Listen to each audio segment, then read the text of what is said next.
Oke, welcome back to my channel. Semoga sehat dan sukses selalu buat kalian semua yang sudah subscribe dan like video ini. Dan buat teman-teman di rumah yang dalam keadaan kurang enak badan atau dalam keadaan sakit, saya doain cepet sembuh teman-teman ya. Biar kita bisa trading dan trading bareng lagi tentunya. Oke, langsung saja ini sedikit edukasi teman-teman ya. Pandangan dari orang yang menurut saya patut dicontoh teman-teman ya, yaitu Vitalik Buterin ya. Kita langsung bahas teman-teman ya. Ini penting sekali buat kita semua para holder, mau koin, mau token ya, mau micin ya.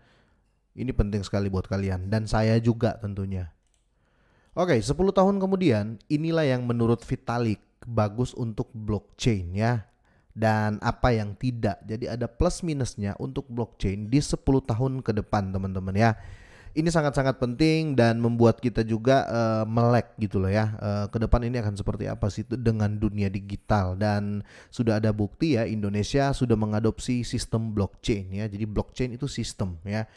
eh, Apa namanya, digital rupiahnya Indonesia teman-teman, namanya Project Garuda kalau saya nggak salah teman-teman. Itu white papernya sudah diluncurkan dan resmi teman-teman, dan menggunakan sistem blockchain ya. Itu kenapa orang yang mungkin dulu suka mencibir kita karena investasi kripto, karena kita beli kripto, mereka yang mencibir itu kesini bakal ikutan, mau nggak mau mereka harus mau belajar blockchain ya. Tentu saja sangat beruntung buat kita teman-teman ya, karena kita sudah tahu lebih dulu ya dari mereka, dan kita sudah nggak kesulitan mencari token, mencari koin yang akan kita hold di 10 tahun kemudian ya. Ini sangat-sangat beruntung dan ini sangat-sangat edukasi teman-teman ya. Kira-kira seperti itu. Langsung kita bahas dulu ya. Vitalik percaya ya, uang masih merupakan aplikasi terpenting yang pernah ditemukan untuk teknologi blockchain teman-teman. Di sini salah satu pendiri Ethereum, Vitalik Buterin ya, dia menerbitkan postingan blognya ya pada hari Senin meninjau pengembangan berbagai kasus penggunaan blockchain selama beberapa tahun terakhir dengan eksperimen bertahun-tahun. Sekarang di belakang ekosistem ya, pengembang telah mempersempit daftar aplikasi yang menurutnya paling layak mendapatkan perhatian di kripto ya. Jadi di sini pertama, uang ini aplikasi yang penting, betul sekali teman-teman ya, karena ini adalah mother transaction teman-teman, bisa dibilang seperti itu. Vitalik ya, dia memulai dengan menyoroti apa yang dilihatnya sebagai aplikasi blockchain yang paling penting dan pertama menciptakan bentuk uang baru. Tentu saja ya, saya kasih contoh sedikit ya teman-teman. Blockchain ini adalah sistem ya. Jadi kalau kripto ya itu se seperti apapun cryptocurrency itu, dia tidak bisa menggantikan mata uang suatu negara ya. Itu menurut saya. Tetapi untuk sistem blockchain ya, mengkriptokan fiat money itu sangat-sangat bisa ya. Mengkriptokan dalam tanda kutip di garis bawahi teman-teman ya. Mengkriptokan maksud saya itu dengan menggunakan sistem yang sama, yaitu blockchain ya.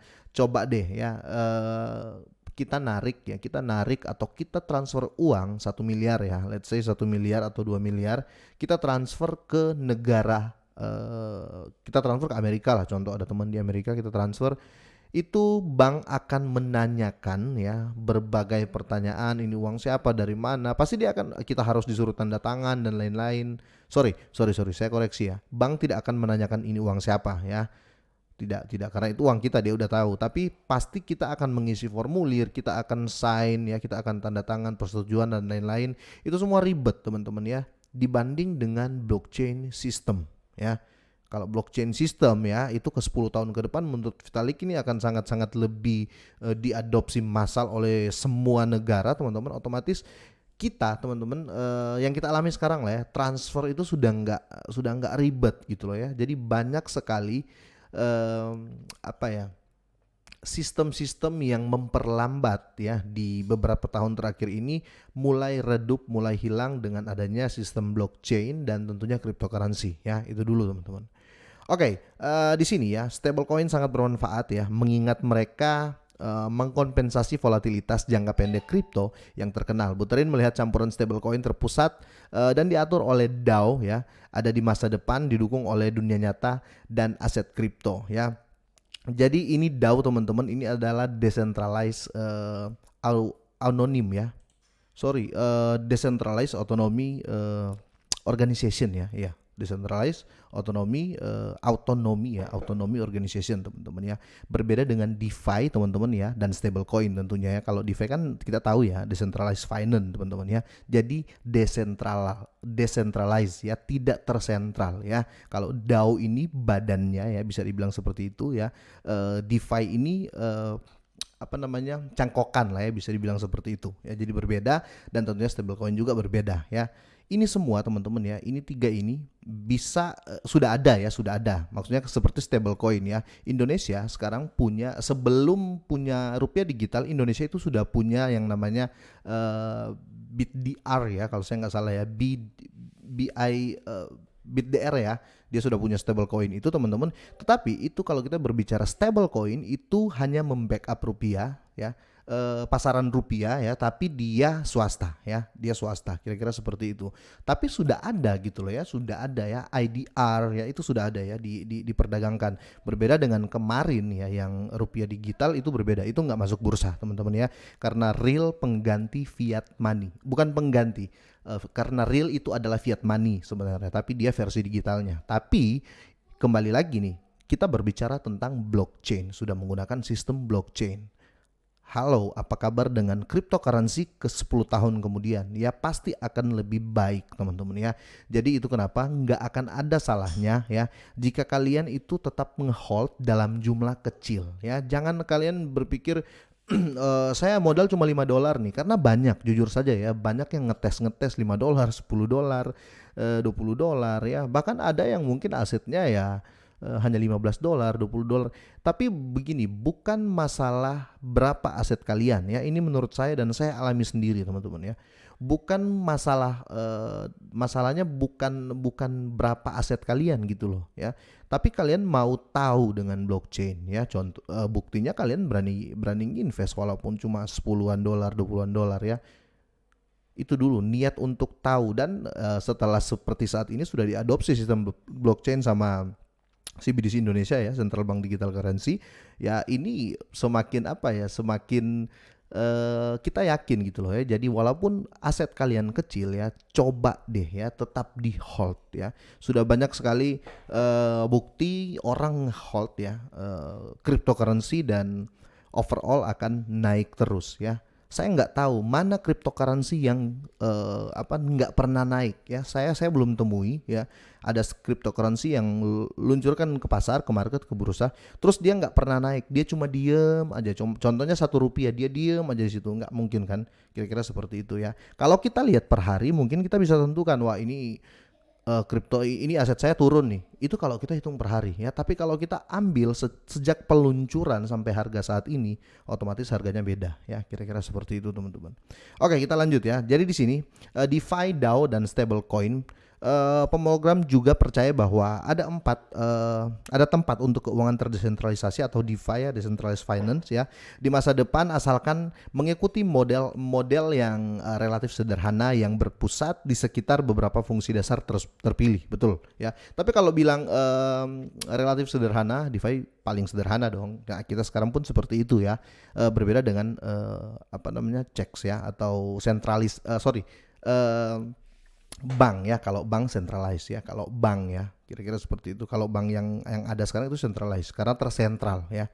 Oke, keuangan terdesentralisasi ya, dalam pandangan saya adalah kategori yang dimulai dengan terhormat ya, tetapi terbatas ya, namun berubah menjadi semacam monster yang terlalu dikapitalisasi ya, yang mengandalkan bentuk farm ya, hasil yang tidak berkelanjutan ya, tulisnya terlepas dari masa lalunya di spekulatif. Buterin menyebut stablecoin terdesentralisasi juga produk DeFi yang paling penting dengan pasar prediksi dan aset sintesis lainnya juga layak disebutkan. Kira-kira seperti itu ya. Jadi menurut Vitalik Buterin tetap ada ya, ada bagusnya dari stablecoin ini teman-teman ya, jelas ada, karena bukan membackup rupiah ya bahasa tepatnya, tetapi bisa dibilang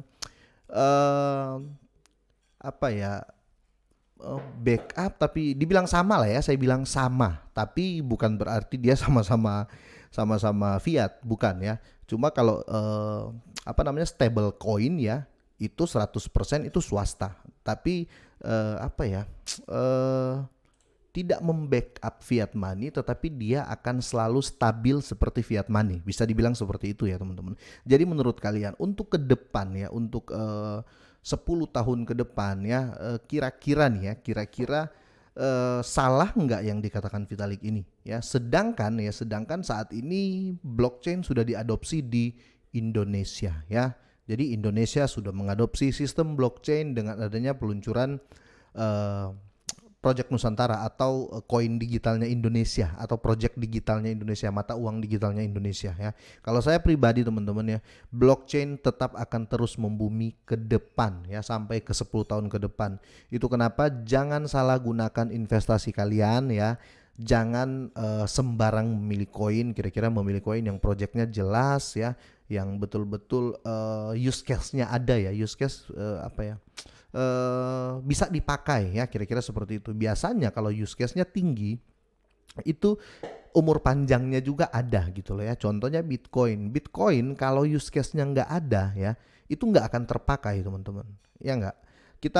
Saya jelasin dikit ya biar teman-teman mungkin yang baru ini bisa tahu lah ya, yang baru. Jadi gini, saya ambil contoh Bitcoin dan YFBT atau YFII lah ya, YFII. YFII ya, supply-nya itu cuma 50.000 ya, cuma 50.000. Kalau saya nggak salah 50.000, silakan di Google ya, YFII Year Finance ya, Year Finance YFII coin itu dia cuma 50.000 kalau saya nggak salah supply-nya. Bitcoin supply-nya 21 juta. Tetapi kenapa Bitcoin lebih mahal? Kenapa Bitcoin lebih diminati orang? Karena use case-nya tinggi. Padahal Bitcoin itu nggak punya project apapun ya. Bahkan foundernya nggak tahu siapa dan di mana. Tetapi kenapa dia laris ya? Karena use case-nya dia bisa dibeli, dipakai apapun itu bisa ya, untuk berdagang saat ini ya teman-teman ya. Bisa ya. Sedangkan YFI ini ya, use case-nya hampir nggak ada ya. Itu kenapa ya tetap orang lebih mencari yang itu ya, Bitcoin. Itu kenapa saya bilang ke teman-teman, kalau kalian mau beli aset jangka panjang, targetnya 10 tahun ke depan ya, carilah yang bukan hanya utility dan fundamental, tetapi use case-nya tinggi ya, penggunaannya tinggi ya. Agar seperti Bitcoin lah. Lihat Bitcoin ya, dari tahun 2009-2010 sampai ke sini bertahan terus ya. Karena tetap menjadi minat, bisa beliin rumah, mobil, lain-lain, pokoknya bisa, kira-kira seperti itu.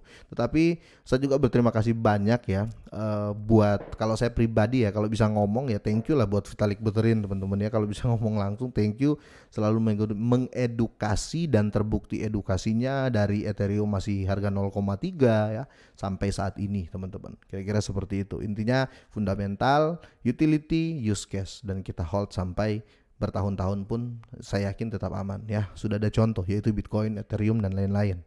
Oke, semoga ini bermanfaat buat teman-teman semua ya, yang kayaknya ini lebih khusus buat teman-teman yang baru-baru masuk ke kripto ya, biar nggak salah pilih koin atau token untuk di hold jangka panjang ya. Semoga sehat dan sukses selalu buat kalian semuanya.